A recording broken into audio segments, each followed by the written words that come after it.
Sexism rows in tennis are like doping rows in athletics, they come so thick and fast you can't disaggregate them. Was it a Twitter troll who called that female champion too fat to win, or John Inverdale? Was it the Daily Mail who said women should be paid less than men, or the Lawn Tennis Association? Was it Donald Trump who spent a week fixated on pregnant players continuing to compete?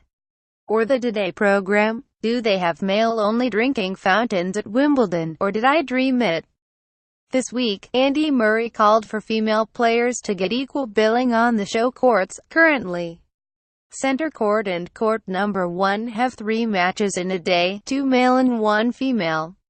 I think ideally, you would have 2 men's and 2 women's on center, he said.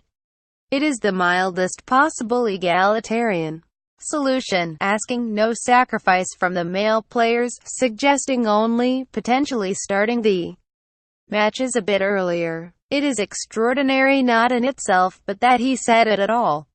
Male players generally adopt the tennis version of a don't ask, don't tell policy on the state of the game. Don't ask what's going on in the way men and women, respectively, are treated, because it's bleeding obvious, and don't tell anyone what you think, because it is the God-given right of the athlete to have no view. Inequality is something I started to see and become passionate about, said Murray 2 years ago, discussing the unusual scrutiny heaped upon his female coach, Amelie Mauresmo.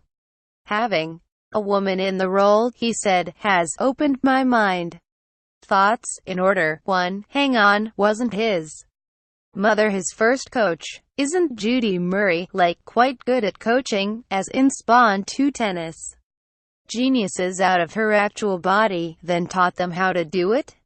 Wouldn't it occur that it took Mauresmo to open his mind? Facebook, Twitter, Pinterest. Amelie Mauresmo. Photograph, Tony O'Brien. Reuters 2. Murray never reads as a feminist because his wife, Kim Murray, naysayers, is too neat and is always clapping him.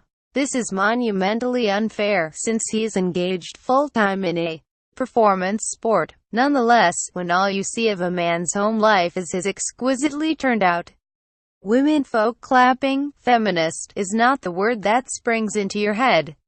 But, more importantly, 3. To return to Mauresmo, it was interesting not to see Murray's decision criticized so much as the shape that criticism took. Nobody came out and said that a proper man chooses a proper male coach. Rather, every failure was laid at Mauresmo's feet, every success ignored.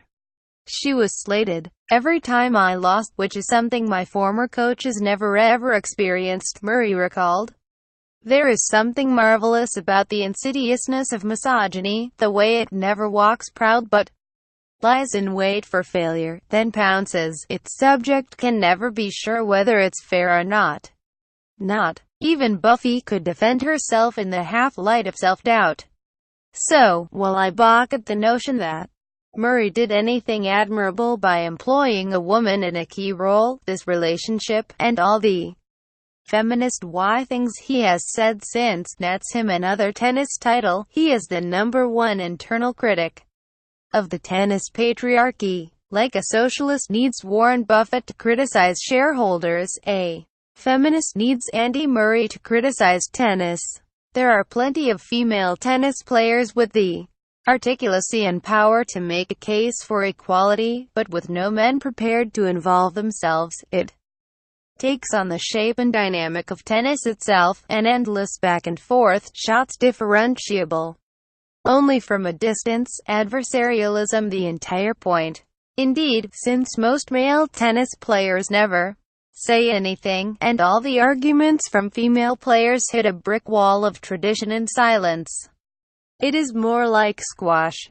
Murray leaping the net to call for equality reminds us that this element of the sport is not a game, that gender equality is not a he said she said contest.